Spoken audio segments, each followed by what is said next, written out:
Right, thank you very much. So why are we standing in a Tesco's car park? Well, it wasn't always a Tesco's car park.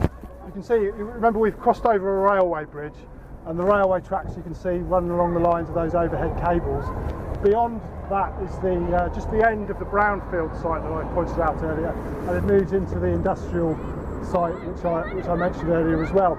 And this area here was a railway terminal called Whitton Wharf, and the railway tracks extended into the industrial area. You can still see it on satellite photos. You can still just about see the remnants of the train tracks. So we can think about the products, the raw materials coming in, and the products of the local industries beginning their journeys around the world from this point. And to illustrate that further, I want to give you a quote from the Smith and Sutcliffe book. And this is the introduction to the chapter on popular entertainments in Birmingham. And they begin by saying, Birmingham's reputation as an entertainment centre has never rivalled its renown as a producer of industrial goods, nor is it likely that it ever will. An industrial city, if the products of its trades are sufficiently in demand, can export to the whole world.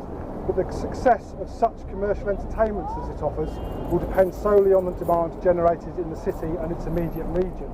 So that was, I'm hoping to use that as an essay question one day. That was published in 1974 and sort of demonstrates the way that popular communications was viewed at the time. In a 40-page chapter on popular entertainment, here we go, we've got a pedestrian here, guys. So, in a 40-page chapter on popular entertainments in Birmingham, there's only about half a page detailing the jazz concerts at the town hall. That's the only sort of mention of popular music. So even in 1974, which is after Volume 4 came out, Black Sabbath, I want you to think of the cultural products of this area, the music that people made, as being as important and as constructive and as important, as instrumental in people's lives as the lights that Joseph Lucas was famous for. You know, Lucas was famous for producing lamps initially for penny farthing bicycles. That's where the business built up. So you can think of a record going around the world, and as we've talked about our formative musical experience, that one record can have an impact on a group of young people. It affects the rest of their lives, how they live their lives, who they love, how they wear their hair, what kind of clothes they wear, their political choices and stuff. Cultural products are as formative and as important in people's lives as physical products. So that's why I introduced the Paul Willis quote at the start, the one about the dialectic relationship between music and people's identity. And at the same time as heavy metal being, heavy rock, and Black Sabbath introducing that kind of way of playing music to the world. Back over on the other side of the city at Birmingham University, the Centre for Contemporary Cultural Studies was pioneering this idea of cultural studies and looking at subcultures to see the oppositions between the margins and the centre and how these things tell us more about the societies we live in. So I'm glad there's been some nodding heads there because people get it. When I first wrote it, I thought, am I going to have to spend 10 minutes explaining this? But clearly not.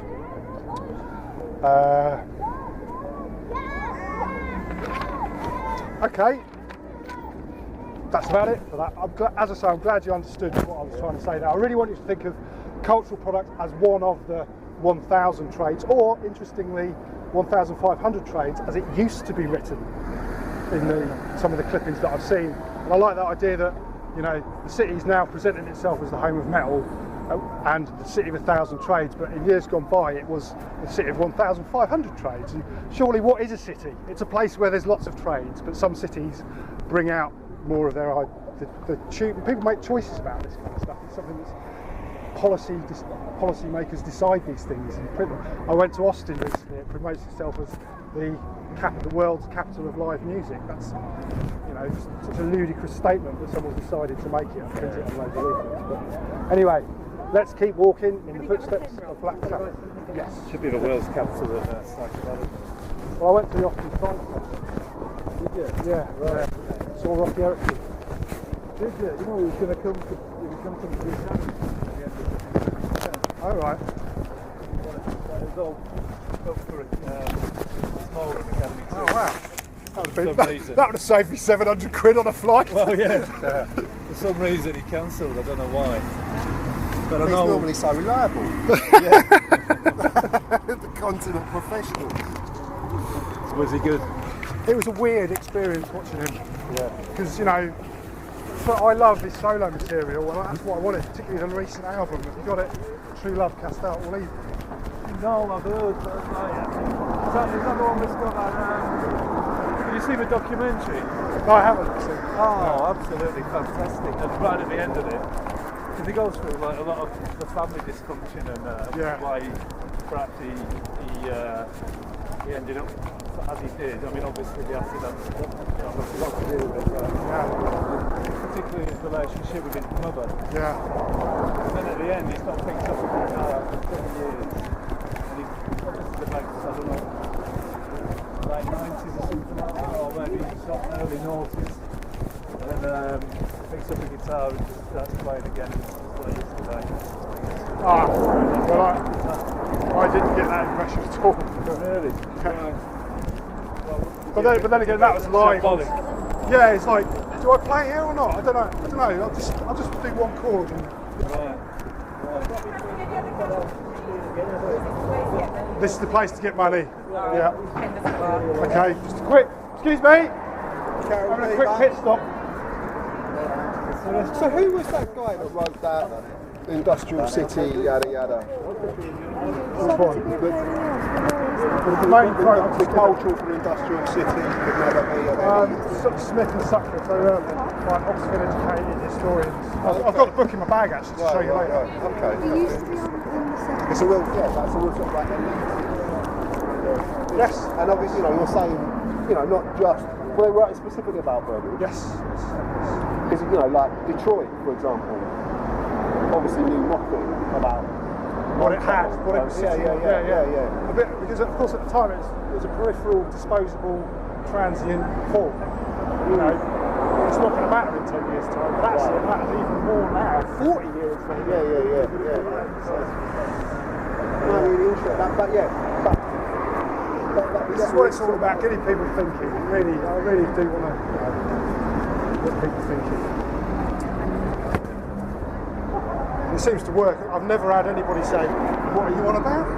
You know, people do get what I was talking about.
Just sitting here, just a bit of improvisation here.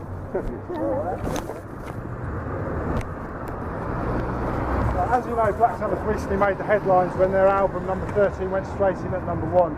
And there was Stuart McConey did a piece on the PM programme on Radio 4 talking about how Black Sabbath were probably the second most important popular music combo in relation to the Beatles. And that reminded me of this idea I've got of recreating the Abbey Road shot here with the Aston Hotel and Aston Villa Football Club in the background. And I really yeah, well, Stuart McConey says it. And I've never met anyone who doesn't like it. Anyway, here we go.